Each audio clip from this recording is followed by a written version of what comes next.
বেগুন গাছে সব সময় খেয়াল রাখতে হবে, অতিরিক্ত ফলন পেতে গেলে গোড়া থেকে যে ব্রাঞ্চগুলো বা শাখাগুলো বের হয় এগুলোকে ভেঙে দিতে হবে। এগুলো সাধারণত বেশি পুষ্টি শোষণ করে নেয়।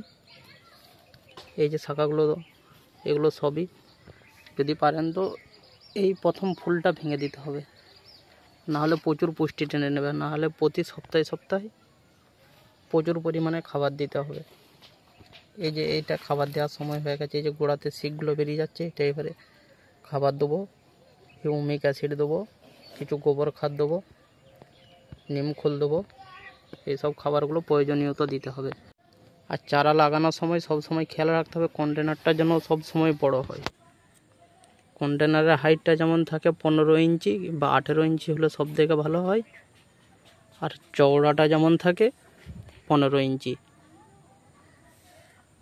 তাহলে এরকম গাছে গ্রোথটা হবে সব সময়।